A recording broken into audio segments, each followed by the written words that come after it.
Hello. Welcome in for a Town Hall 10 3-star special. We are looking at this because this war we had just now was a little bit of a queen sweep. Hang on, just take a look at that. Level 11 clan. Yes, we finally got there.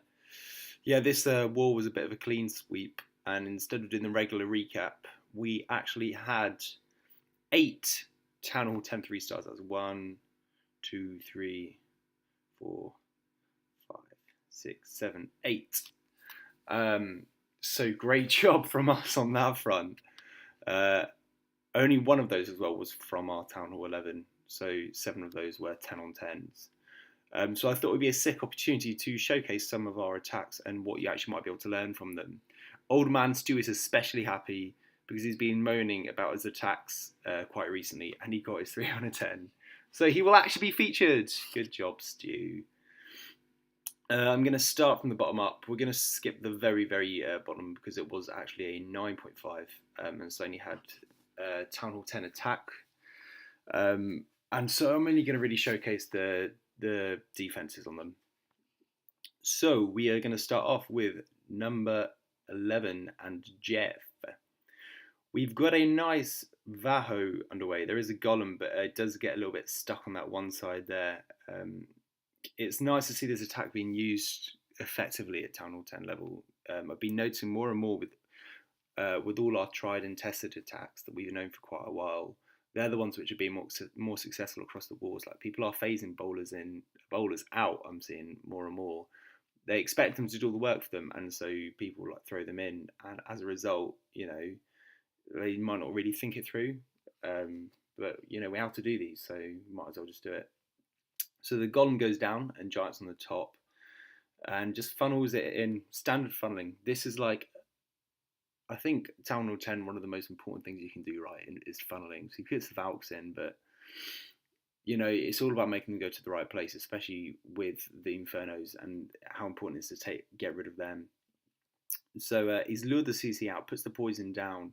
The hero's a little bit slow behind, so he puts the heal down as well. You've got to be careful with loons on top of Valks because that can absolutely decimate an attack. But he throws the jump over the wall, and they actually just kind of like run past them, and then that Inferno gets taken out as well. And from then on, those hogs just walk around the outside, take care of it. That freeze might have been a little bit early. Maybe could have gotten some Tezzers with it as well, but actually puts the heal down and it's absolutely fine. So they just work right through and destroy it. All you've got left there is that tiny little compartment there, and you've got the giants swagging their way through.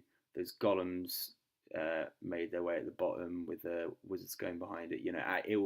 What I really quite like about Town Hall 10 attacks, especially on not so great bases like this, is they always come to a nice little close all around. So if you do the funneling right, they'll come around on the left, they'll come around on the right, and they'll all just meet in the middle. And it'll just, really nice execution there. Swags the Queen ability, I think. Come on, do it. No, you didn't need to. Good job, mate. That was a solid 3-star. Nice and easy. Next, we're going to see Stu. Not going to show every single one because there is quite a few. So he takes on Danko number 9. Stu really loved this base. It's quite circular. It's just like a really big ball, really. So a lot of ways he could come at it. But Mass Valk is his way of choice. What we're actually going to show next is Chase is going to take on another base, which is exactly the same as this because they are not very inventive. But with an entirely different attack. So we're coming up with this with Mass Valk, really. And so let's see it begin. What we do see in the similarity between the two attacks is there is a little queen walk going on at the bottom here. It's just the best way to do it. I'll speed it up a little bit because the initial queen walk is a little bit slow. But yeah, he puts the poison down on the heroes to just slow them down a bit, and then just absolutely takes care of them. I don't think he needed the rage and the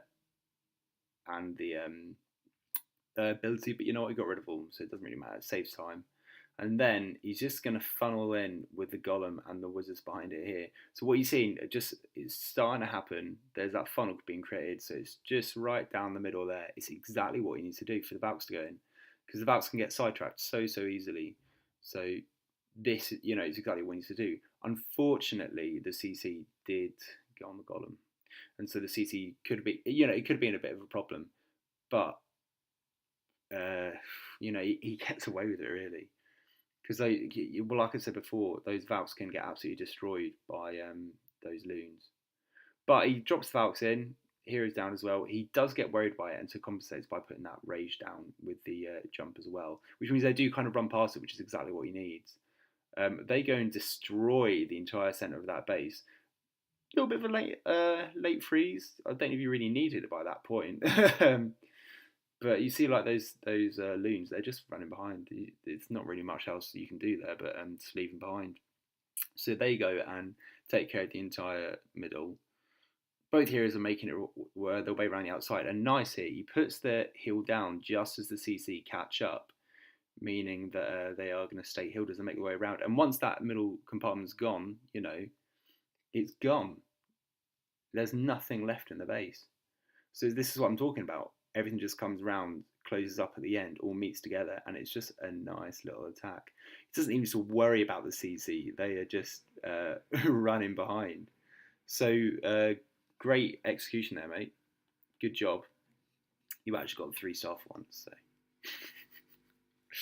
Next, we are doing a chase on Imperator, alright, so this is exactly the same base, but a completely different way to do it.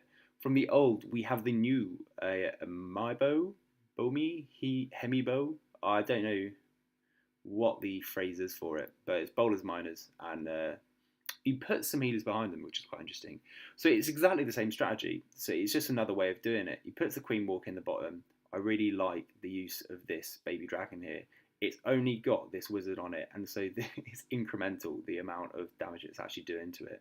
Just watch. It's just absolutely nothing. So yeah, very similar start to get rid of this bottom part.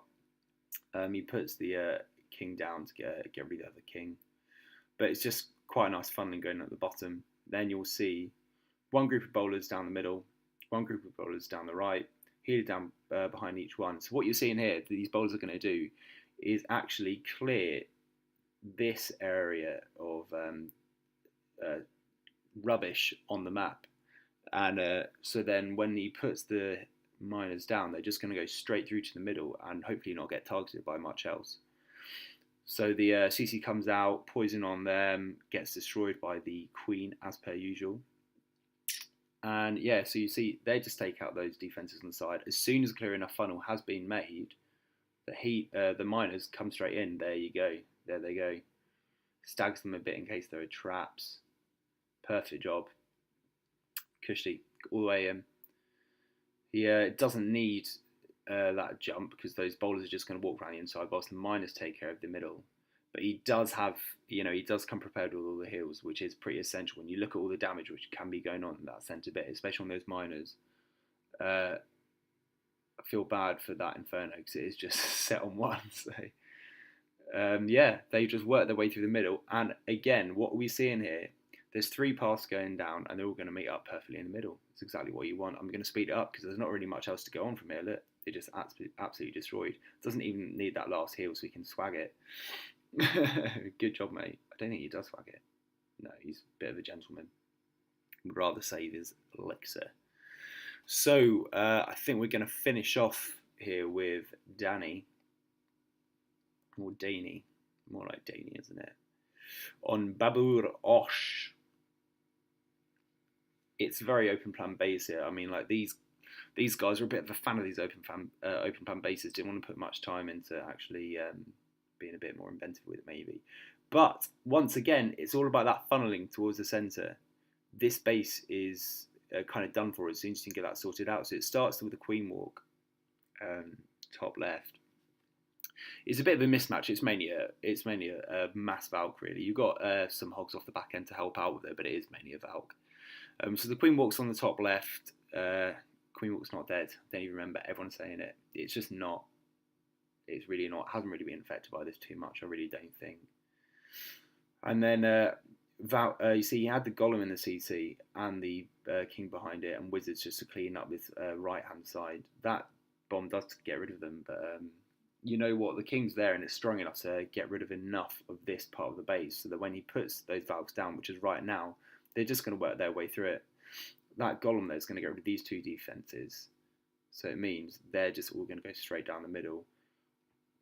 So you'll see the jump goes straight down in enough time. So it goes down before they've got a chance to lock on to the wrong defense. He puts it down whilst they've still got these defenses to clear here. So then when it's clear, the first thing they do is go straight in there, freeze down and rage. So you can see they just absolutely decimate it now. Interesting use of the freeze where it went. I mean, like, he definitely wanted to get the queen. So fair enough, he wanted to get the queen. But you definitely could have hit more of those defenses on that. Like, I don't know, maybe this expo as well. You definitely could have got the king with it, but I don't know. Hill goes down, and then it's just hogs off the back end. They get around to this side. They do get destroyed a little bit, but when you've got the hogs are even tanking a little bit for the Valk, so it doesn't actually matter that much. Nice, I love that little hog coming in here and getting rid of this archer tower. That was really sweet, and look, he's just got a little bit of health left, little piggy. But yeah, after that, it's just clean sailing, really. The Valk's absolutely decimated. Valk is still such an overpowered attack.